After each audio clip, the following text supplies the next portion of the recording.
Oke, good listener 92,9 FM Mix Radio. Selamat pagi, apa kabarnya Anda good listeners, terutama bagi Anda yang mungkin baru saja bergabung di 92,9 FM Mix Radio melalui gelombang FM maupun melalui streaming kita di 929mixradio.com.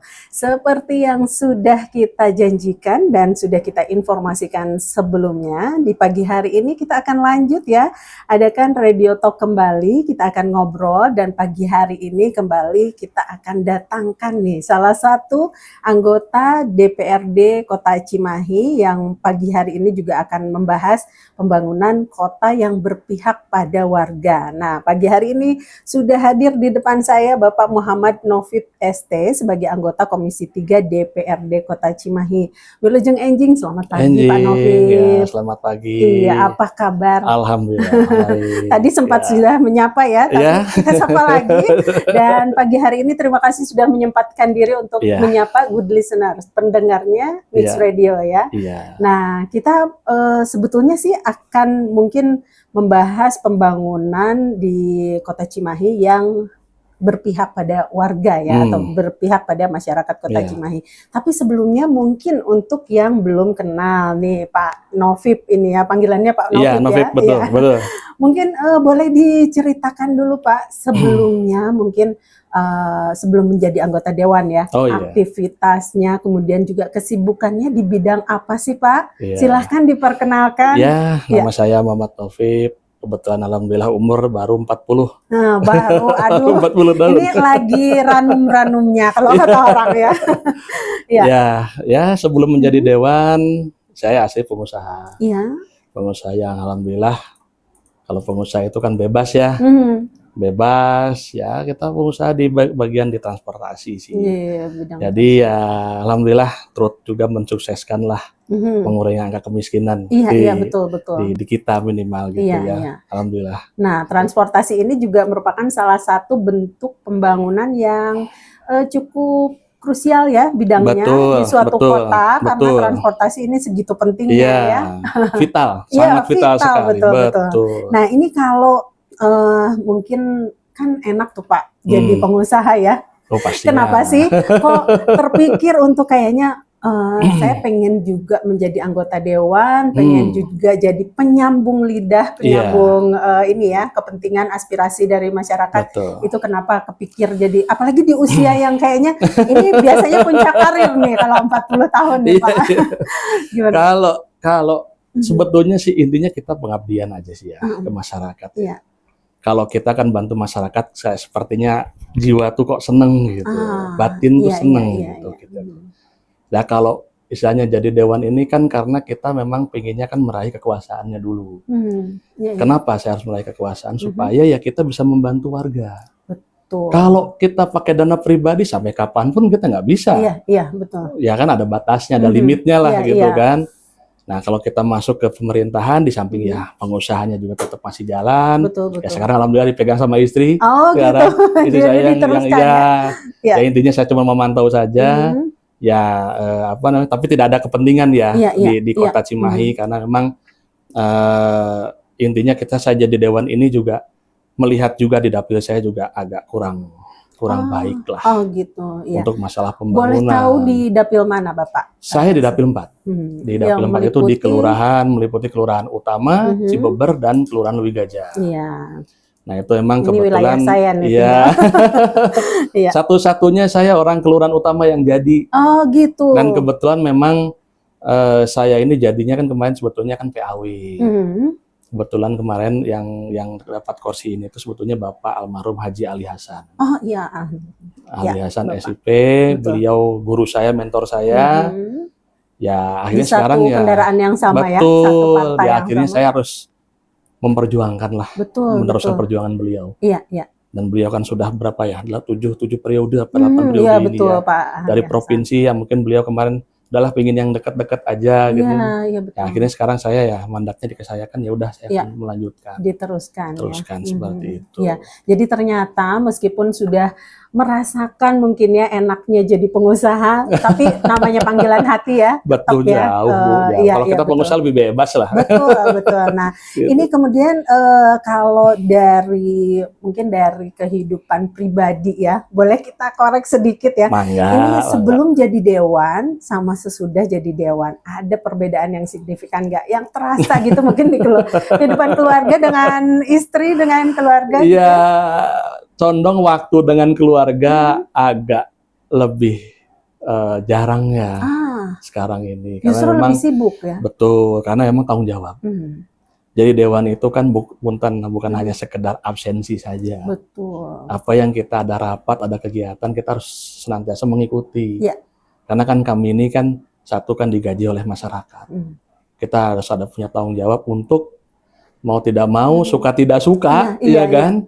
Ya kita mengikuti rapat pembahasan. Contoh saya di anggaran, pembahasan anggaran yang luar biasa sampai malam dengan para TAPD. Di anggaran ya Bapak ya? Betul, itu kan untuk gimana nanti ini anggaran-anggaran harus betul-betul tepat sasaran. Betul.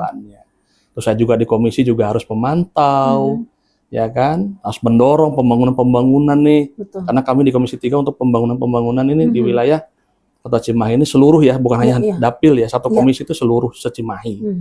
Jadi apa yang belum dikerjakan, apa yang lalai dikerjakan, apa yang memang masih terlambat dikerjakan, semua harus kita pantau. Seperti itu. Kalau udah nyemplung jadi anggota dewannya, udah nggak ada dapil-dapil ya? Udah nggak ada, karena kami kolektif kolegial, kolektif kolegial. Artinya satu komisi itu meskipun ada ketua, ada ini saya anggota, itu tetap menyeluruh. Betul.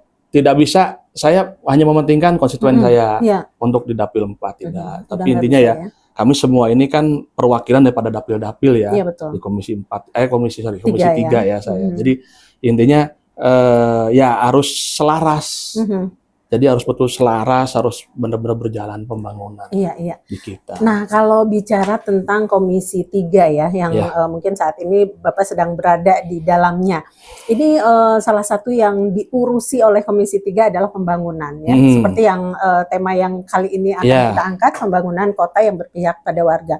Kalau sebetulnya visi dan misi Komisi 3 DPRD Kota Cimahi untuk mendukung pembangunan yang benar-benar berpihak pada masyarakat Kota Cimahi ini apa saja sih Pak? Kalau visi dan misinya Komisi 3 itu nggak ada Bu, tidak ada. Jadi kan kalau memang visi dan misinya itu satu menyeluruh ya, baik Dewan, Komisi 1 dari pemerintahan, terus dari mulai masalah pendapatan, kami itu terus ada juga kesejahteraan rakyat, itu semua 1, 2, 3, 4 itu menyeluruh. Sama. Jadi intinya kita harus mendorong baik masalah pembangunan, ya kan kita Cimahi pingin campernik teh hayang halus lah gitunya. Nah kita pingin lah Cimahi ini bangunannya lebih tertata, tingkat kekumuhan juga lebih berkurang, perlu nanti zero, ya kan, nggak ada yang kumuh. Nah itu istilahnya di kita Komisi 3 itu visi misi kami mendorong terwujudnya pembangunan yang ada di kota Cimahi, baik itu di lingkungan, baik yang secara umum juga rumah sakit, baik juga untuk sekolahan. Kan sekarang juga sekolah juga butuh banyak sekali ternyata ruang kelas baru, karena tidak menampung hari ini juga gitu. Nah itu kita harus sinergikan semua, mendorong semua dengan anggaran yang terbatas harus jalan. Itu seperti itu bentuknya. Nah kalau dari pihak mungkin salah satu yang juga dilaksanakan oleh Bapak adalah di bidang anggaran ya. Ini sebegitu pentingnya yang namanya perencanaan. Banget penting banget itu. Kemudian juga budgeting di suatu proses pembangunan ya. Ini mungkin setelah berjalan ini sudah berjalan berapa lama ya Pak Bapak sebagai anggota dewan? Saya dilantik 12 Februari 2025. Jadi kurang lebih 10 bulan lah. 10 bulan ini. Nah ini kalau dari proses penganggaran satu proyek pembangunan mungkin ya yang sekarang sudah berjalan di Kota Cimahi, ini rata-rata kesulitannya kemudian juga mungkin kendala dalam hal penganggaran suatu proyek pembangunan yang mungkin cukup vital di Kota Cimahi ini apa sih Pak biasanya? Kalau sekarang ini apa ya? Karena ada efisiensi, Bu. Efisiensi yang itu ya diterapkan salah dari pusat. satu. Ya. Ya.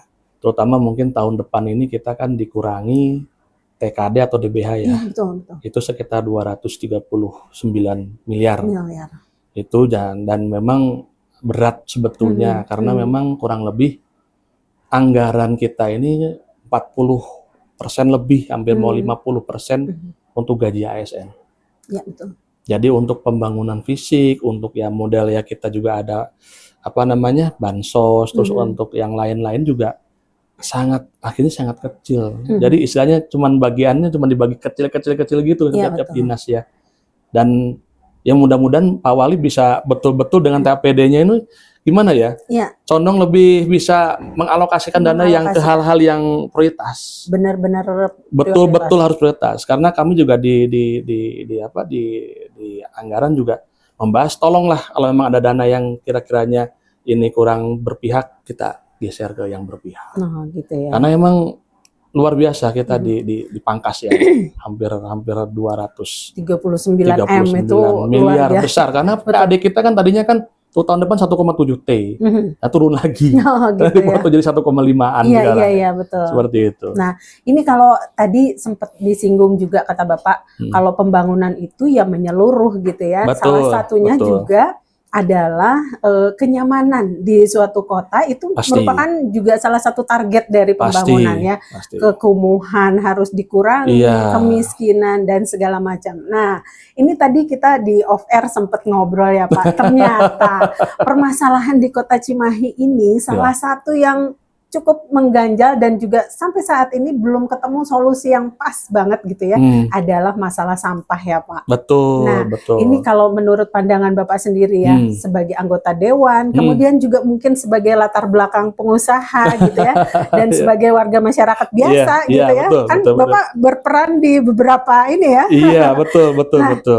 Mungkin Bapak bisa lihat sebenarnya akar permasalahan dari persampahan di Kota Cimahi ini apa Pak? Selain kita kalau masyarakat awam mungkin lihatnya kita udah nggak bisa lagi buang ke TPA ini Sarimukti misalnya gitu ya. Ternyata mungkin menurut pandangan Bapak ini ada masalah lain nggak yang sebenarnya krusial banget gitu di persampahan di Kota Cimahi?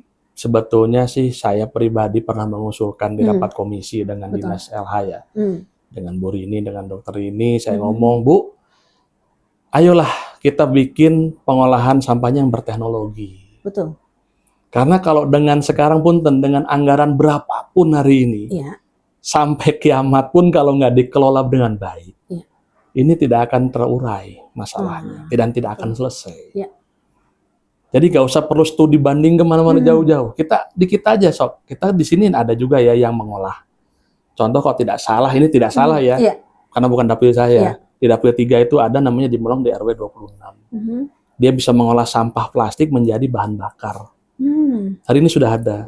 Saya memang belum bisa, cuman kemarin saya lihat di TikTok kan ya, sekolah TikTok ada di situ. Ternyata nggak jauh dari kita ya. Ada di kita, ada gitu. Kalau emang itu juga bisa jadi perhatian juga pemerintah kan lumayan. Ya kalau menjadi bahan bakarnya bagus, ya lumayanlah ngurangin operasional daripada kita kan dibeli sama kita nih. Yang biasa dari kita untuk kita nih gitu kan. Terus memang juga sampah ini juga ya tingkat kesadaran masyarakat yang mohon maaf masih rendah. Mohon maaf masih rendah. Kenapa saya mohon maaf masih rendah? Ada kata mohon maafnya nih. Saya nggak, karena memang saya juga kalau lagi di rumah jadi warga sebetulnya ya.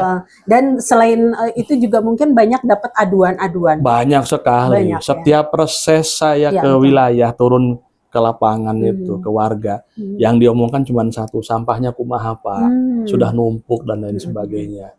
Ya harapan saya ke pemerintah, ke eksekutif terutama, karena kami juga pemerintah sebetulnya, kami pemerintah. Jadi ke eksekutif ya tolonglah harus mau berinvestasi untuk investasi di teknologi sampah. Kalau sampah sampai saat ini tidak ada teknologi sampah repot. Contoh sekarang kita punya satu aja nih dari Kementerian PU, PU ya yang di Santiyong kalau tidak salah. Udah alhamdulillah sudah diserah terimakan dan itu juga udah mengurangi sampah per hari kita sekitar 50 ton per hari.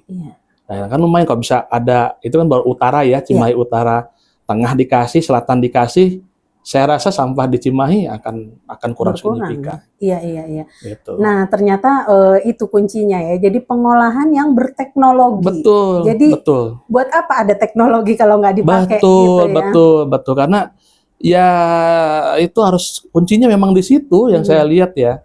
Jadi dipilah di warga juga sekarang ada sampah, ada sampah plastik. Itu kan nilai ekonomi. Iya. Ekonominya. Nah, terus ada sampah yang mungkin sisa-sisa ya residu daripada makan, kayak tulang, kayak sayur yang ini kan yang nggak kepake. Nah, itu mungkin sebetulnya bisa kita alihkan ke budidaya yang sifatnya kayak budidaya maggot. Iya, betul. Ya ini dengan kemauan daripada pimpinan wilayah. Tiap-tiap RW ya masing-masing. Jadi harus bisa mengolah sampah sampai ke sedemikian rupa gitu. Itu kalau sampah sih yang saya tahu sih seperti itu ya.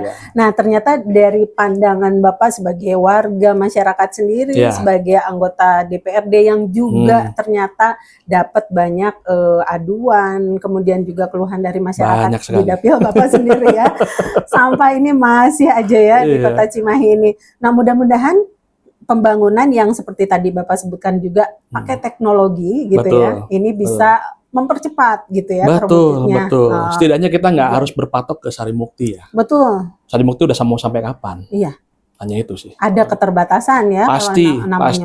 Namanya limbah dibuang begitu. Sedangkan kalau kita tahu kan namanya sampah plastik itu bisa terurai itu udah 100 tahun. Iya. Berarti kebayang sekarang sampah ini yang kita buang hari ini berarti 100 tahun kemudian baru bisa terurai gitu. Iya. Aja sih. Itu bisa dijadikan nilai ekonomi juga gitu. Betul.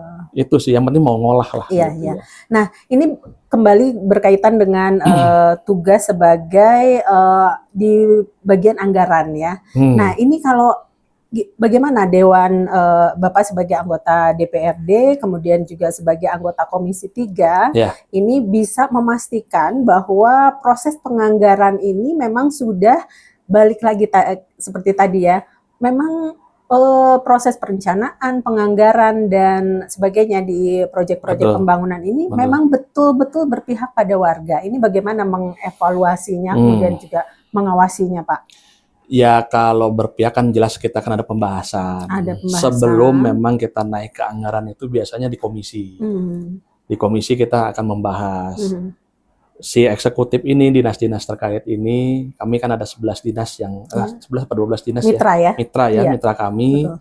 Itu kita ngobrol mana ada ajuan apa yang mau diajukan kepada kami yang akan kita bahas. Apa betul ini yang didesain atau direncanakan itu memihak kepada masyarakat. Itu kita senantiasa terus pembahasan luar biasa gitu. Kadang bisa 2-3 hari pembahasan itu ya. Terutama memang yang menyangkut tentang kayak seperti dinas DPKP. DPKP itu kan ada jalan lingkungan, taman, sampai ke pemakaman kalau tidak salah. Karena kami ini jadi dewan ini punten Bu. Bukan hanya urusan pembangunan kalau saya di komisi.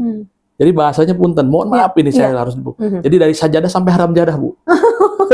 Segala hal ya. Karena dewan tuh dianggapnya seperti dewa. Ya betul, kadang-kadang. Hari ini seperti dewa, apapun pokoknya sama dewan selesai. Itu yang saya rasakan hari ini. Makanya tadi Ibu ngomong mending pengusaha, ya sama aja, sekarang udahlah gitu. Karena memang sudah kita ingin mengabdi ya sudah, ayo kita ngabdikan gitu. Betul. Jadi kalau kami sih mendorongnya gitu. Setiap ada pembahasan dari eksekutif mana? Kan mereka kan pasti akan berbenturan dengan biaya, dengan anggaran kan. Betul. Oke, umpama nih gaji berapa persen, apa saja yang mau dilaksanakan, itu kita bahas. Dan terutama yang kita bahas itu adalah kami juga ada pokok pikiran. Pokir yang dari reses itu kan. Tujuan kami reses kan sebetulnya kan penyerapan atau aspirasi pokir itu. Betul. Nah itu harus kita dorong, apakah sudah masuk di pembahasan tersebut. Karena kami juga suara masyarakat juga gitu ya. Jangan dianggap kita dewan ini enggak, kita suara masyarakat. Apa yang diusulkan masyarakat berarti itu yang harus dieksekusi. Nggak bisa semaunya dinas gini. Tolong kalau memang tidak berdampak positif untuk masyarakat ya udah geser. Geser saja. Jadi kita mintanya untuk prioritas juga, warga kami juga semua satu Cimahi ini apa saja yang prioritas. Karena yang sudah ke lapangan pasti akan tahu masalah-masalah seperti jalan lingkungan, mungkin saluran yang drainase yang mampet-mampet. Ini sudah dianggarkan apa belum? Sudah dimasukkan DED-nya apa belum? Apa segala macam. Dan alhamdulillah nih tahun depan mudah-mudahan juga underpass Oh iya. Underpass Gatot Subroto. Iya. Alhamdulillah kalau yang bangunnya nanti pemerintah provinsi, kalau pemerintah kotanya hanya pembebasan. Oh gitu. Mudah-mudahan terwujud dan itu minimal lah mengurangi kemacetan betul. di Kota Cimahi. Iya, setelah gitu. ini bundaran ini ya sudah terlaksana ya. Betul. Karena emang kita nggak bisa lepas dari kemacetan sih, karena emang Cimahi kecil ya, cuma 3 kecamatan, cuma 42 km, cuman ya istilahnya tapi kan padat gitu ya, betul seperti itu. Mungkin nanti kita akan lebih banyak ngobrol kembali ya Pak mengenai pembangunan di Kota Cimahi yang tentunya harus berpihak pada warga, dan juga ini ada beberapa pertanyaan yang sudah masuk Pak di 085161280929. Kita akan bahas di sesi berikutnya. Tapi boleh nggak Pak di sesi ini saya bacakan satu dulu? Apa itu? Silakan. Nah ini katanya dari Ibu Susi ya di Cimahi. Pak, katanya kalau pembangunan memang betul-betul berpihak pada warga di Kota Cimahi ini, kenapa akses untuk difabel, lansia dan juga anak masih sering terabaikan ya Pak, katanya. Mohon perhatian dari anggota Dewan dan juga pemerintah Kota Cimahi. Gimana tuh Pak? Ya kalau untuk di kaum difabel lansia dan juga anak-anak, memang bingung ya, kota kan segini-gininya ya, pembangunan juga ya kita membangun kemana sih, ke utara sudah nggak bisa, ke barat sudah nggak bisa, ya kita kan sebetulnya terbentur semua ya. Sebetulnya kalau untuk ramah difabel dan lansia itu sebetulnya memang diperlukanlah kayak pedestrian ya. Betul. Tapi kan lahannya gimana? Kita kan terbentur oleh lahan. Tapi insya Allah lah, kalau emang itu ada usaha seperti itu kita dorong. Kalau untuk optimalisasi lahan atau fasilitas yang sudah ada, mungkin ini juga jadi prioritas pembangunan di Kota Cimahi, Pak. Pastinya, pastinya. Cuman kan ya kembali lagi ke masalah kita ya, punten. Kalau saya kan ke lapangan ya, ke lingkungan ya. Betul. Kadang punten Bu, jalan gang cuman lebarnya cuman sebahu saya, semeter lah, kurang lebih semeter kurang. Sempit tapi ke dalam tuh banyak rumah Bu. Segitu mau padatnya nyaman, ya? Mau nyaman gimana kita? Apakah itu disebut ramah difabel? Enggak. Iya, untuk lansia apalagi aja susah ya. Iya betul. Ya sebetulnya kalau memang kita ngomong harus dirubah tata ruangnya. Tapi kembali lagi ke anggaran. Betul. Anggaran kita terbatas. Tidak mungkin kita dengan anggaran terbatas harus bongkar kayak gitu kan, pembebasan mau berapa banyak. Betul. Tapi insya Allah nanti saya coba dorong, kita dukung lah untuk kawasan-kawasan yang betul-betul untuk difabel apa segala macam. Ya khususnya mungkin di protokol-protokol ya. Betul. Seperti itu. Iya, nanti kita akan kembali memperbincangkan mengenai pembangunan di Kota Cimahi yang tentunya harus berpihak pada warga, dan sebelumnya kita simak dulu yang satu ini. Oke, good listener, 92,9 FM Mix Radio tentang Kita Club Project, dan kita lanjut lagi perbincangan tentang kita juga warga Kota Cimahi. Dan untuk Anda good listeners yang masih simak perbincangan ini, terima kasih untuk Anda juga yang sudah menyampaikan beberapa pertanyaan di 085161280929.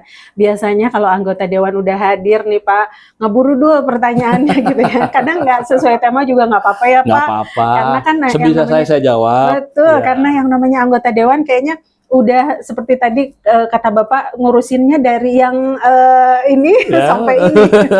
Nggak usah disebutin lagi ya. Pokoknya dari A sampai Z gitu ya. Kayaknya pokoknya harus ekspektasinya tinggi banget ya dari masyarakat, terutama masyarakat Kota Cimahi yang sekarang udah melek teknologi, melek juga informasi gitu ya. Jadi berharapnya mungkin anggota Dewan tuh bisa segalanya, bisa diaduin apa aja. Nah, ini Pak, kembali ke permasalahan di Kota Cimahi ya. Selain sampah, ini masalah banjir Pak. Yang ternyata memang di beberapa tempat yang tadinya nggak kebanjiran itu di Kota Cimahi ini juga jadi suka mengalami banjir. Nah, menurut Bapak ini akar permasalahannya di mana? Kalau dihubungkan dengan mungkin prioritas pembangunan, kemudian juga apa yang akan dilakukan, atau mungkin sudah ada sebetulnya rencana pembangunan di Kota Cimahi yang sudah dirumuskan pemerintahan Kota Cimahi. Silakan Pak. Kalau kita ngomong banjir ini nggak habis-habis ya. Malah makin kesini makin nambah. Sebetulnya kembali lagi lah. Sebetulnya kenapa zaman Orde Baru tuh digalakannya gotong royong. Ya, kita itu sebetulnya itu lebih harus bisa peka terhadap lingkungan. Ya. Contoh sekarang kenapa banjir itu kok dulu nggak banjir sekarang banjir. Contoh ini salah satu aja. Mungkin salurannya nggak pernah dikeruk, Bu. Betul. Ada sedimennya, ya kan? Ada lumpur yang harus tadinya dikeruk. Itu. Ya, keduanya karena memang kan Cimahi ini hanya kalau boleh saya pendapat saya pribadi ya, kota lintasan ya. Kan? Iya.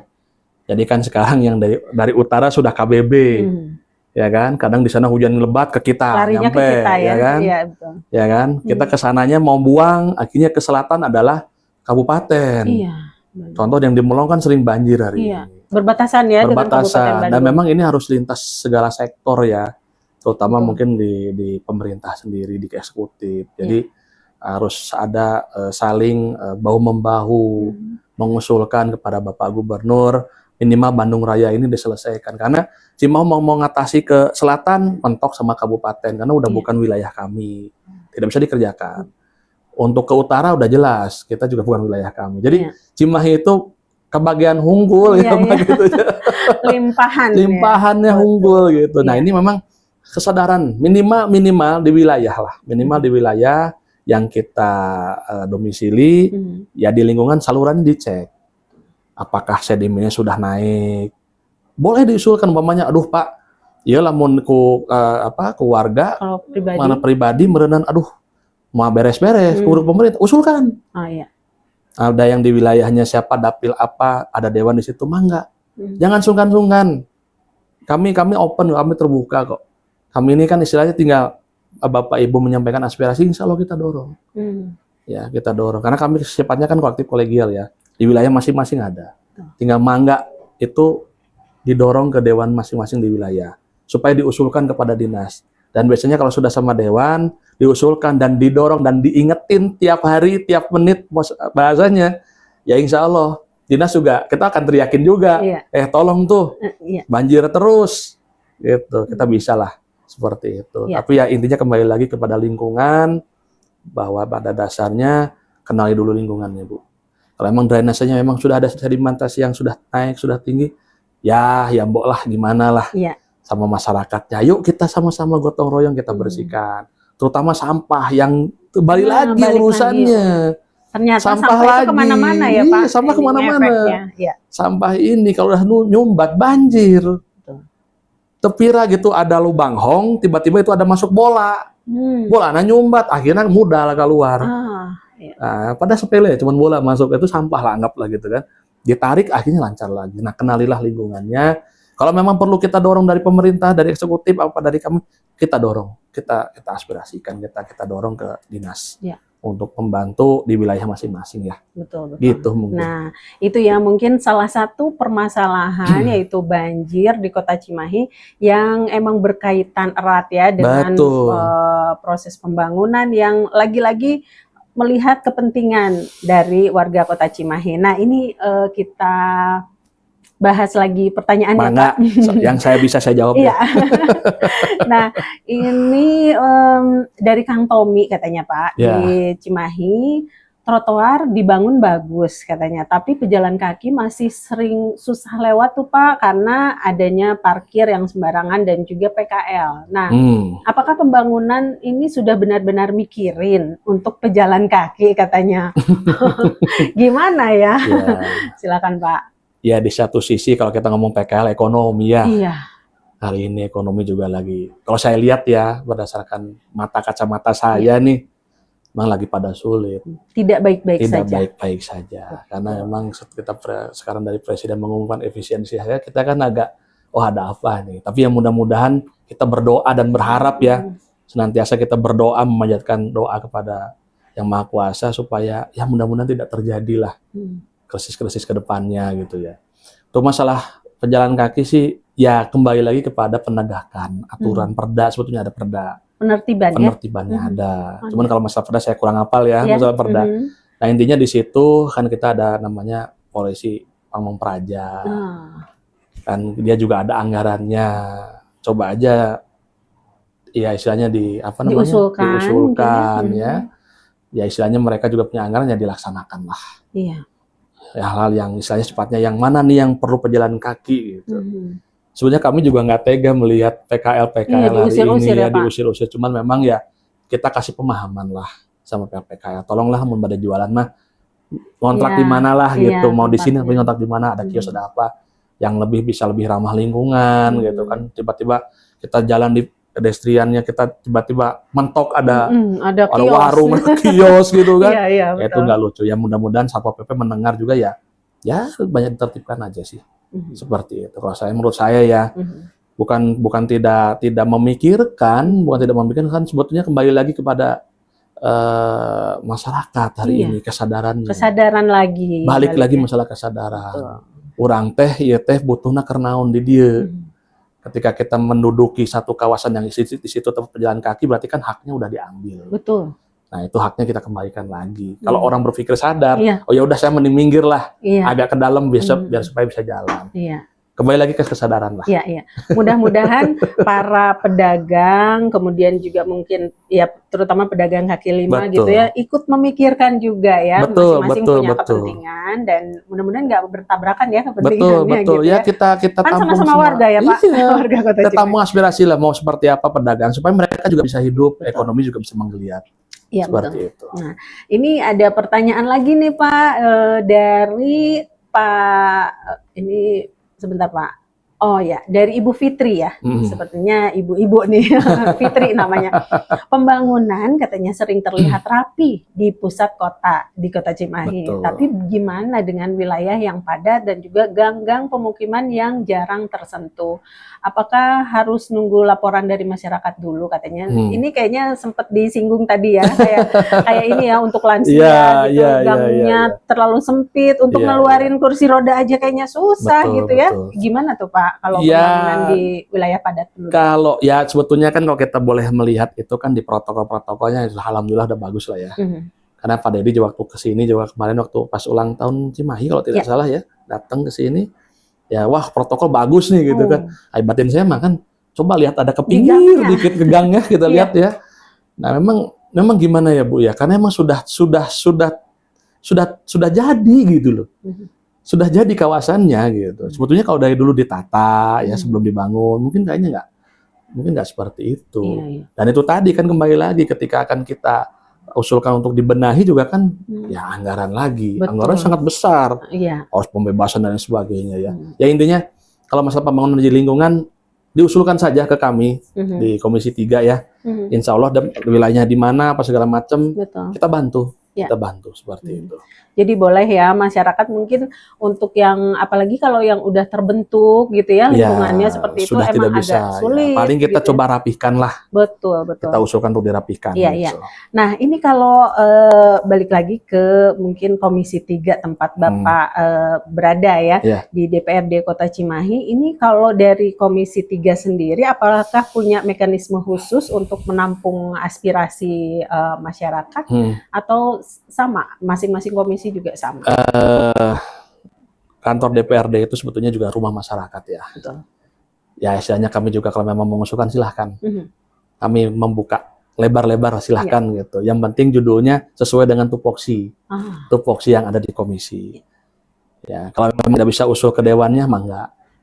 Kita di Komisi 3 juga menampung lah aspirasi apa gitu ya. Dan itu nanti kan akan kita serahkan nih, dewannya siapa nih, ayo dorong dong gitu kan. Sama-sama dorong lah gitu kan ya. Ya intinya masyarakat juga harus berperan aktif di sini. Bukan hanya ya mungkin ada tetangganya yang dewan, kalau yang nggak punya tetangga dewan, ya kita coba bikin surat pengajuan dari forum RW gitu kan. Dari komunitas. Ya komunitas mangga, nggak ada masalah. Kita juga sering kok audiensi kok dengan forum-forum RW, mangga. Kita kalau memang tidak terbangun mungkin karena anggarannya terbatas kita coba bangun di tahun depannya lagi. Oh iya. Nanti bisalah segala cara insya Allah kita juga bisa untuk mendorong untuk bisa dilaksanakan. Iya, jadi jangan takut aspirasi kita tidak didengar gitu ya. Bisa melalui berbagai jalan bisa melalui anggota dewannya, bisa melalui dewannya sendiri gitu ya Pak. Nah ini mungkin kalau di saat ini ya Pak di lapangan ini apa proyek yang sedang dijalankan di waktu sekarang Pak di Kota Cimahi? Proyek pembangunan yang sedang dijalankan? Ya banyak ya. Jalan lingkungan juga banyak, drainase juga banyak. Terus sekarang Stadion Sangkuriang juga masih jalan juga. Ya mudah-mudahan bisa cepat selesai, ya kan?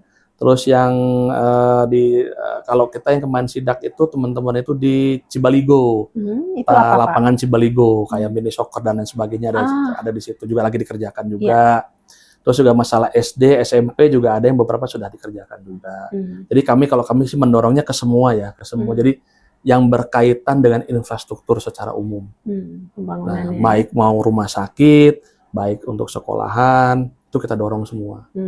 Ya contoh SMP yang di Cibober itu SMP berapa? 15 atau 13 ya? 15 ya. Nah, itu insya Allah tahun depan tuh.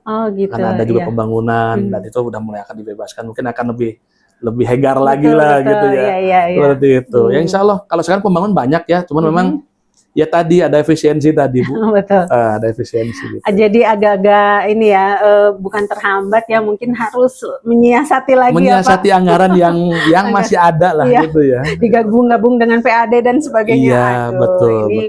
Bapak-bapak yang ada di anggaran nih lumayan berputar keras ya. Mutarnya luar biasa Bu. Kami yang penting intinya dana ini harus atau APBD ini harus betul-betul ke prioritas.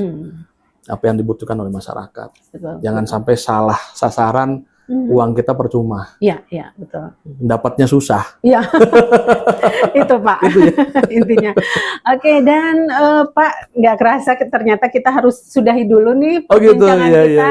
Tapi lain waktu mungkin boleh ya. Insya Allah.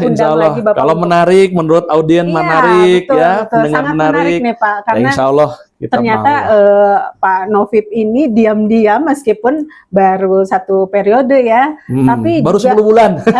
baru 10 bulan. Ini ternyata sudah sering gitu ya, turun langsung ke masyarakat, kemudian juga, nah justru itu yang diperlukan oleh masyarakat tuh mendengar langsung. Jadi kita tuh ternyata bisa bersentuhan langsung loh ya dengan anggota dewan ini. Oke, dan untuk mengakhiri perbincangan kita, silakan mungkin disampaikan harapan Bapak terhadap peran masyarakat ataupun pemerintah Kota Cimahi sebagai mitra dalam menjalankan pembangunan yang berpihak pada warga ini. Silakan Pak. Ya, kalau mungkin closing statement ya bahasanya.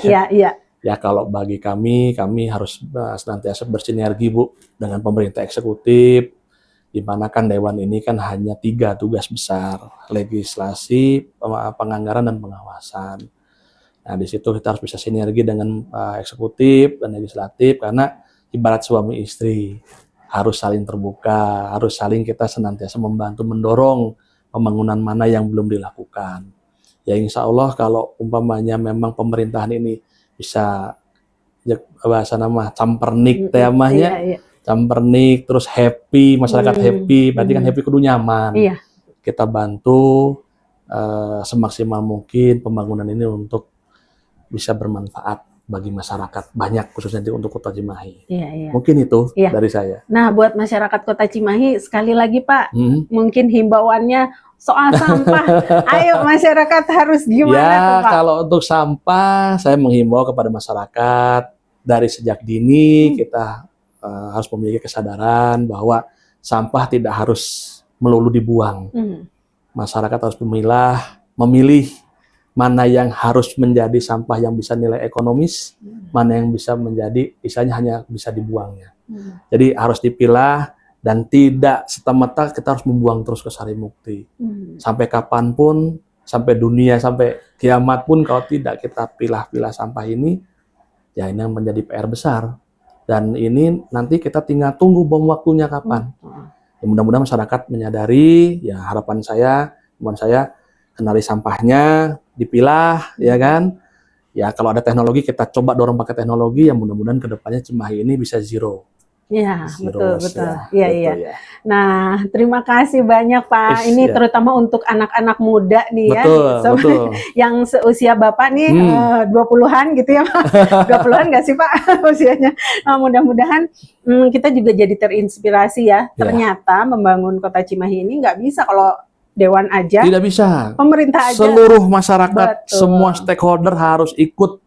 Yang muda-muda pun 20 tahun harus pinter berpolitik. Ayo, Iya. politik itu dimanfaatkan dengan sebaik-baiknya. Betul, Jangan hanya kepentingan. Nah, ini nih ya, Gitu. perlunya dewan diisi oleh orang-orang muda seperti Bapak. kayaknya visioner gitu ya. Jadi mengajak juga untuk anak muda yang lain Betul, untuk betul. juga ikut Berperan aktif lah. peran aktif, Iya. betul. Nah, terima kasih untuk Anda juga good listeners yang sudah menyimak perbincangan ini, sudah juga berpartisipasi untuk menyampaikan pertanyaan-pertanyaan tadi ya, Pak. Terima kasih sekali. Mudah-mudahan bisa terjawab, terpuaskan juga. Kalau masih penasaran, mungkin lain waktu kita bisa undang lagi Pak Novib ya untuk hadir di studionya. Terima kasih atas kehadirannya Pak. Sama-sama, Dan untuk kesempatan kali ini saya Arin Gasmara pamit dan sampai jumpa.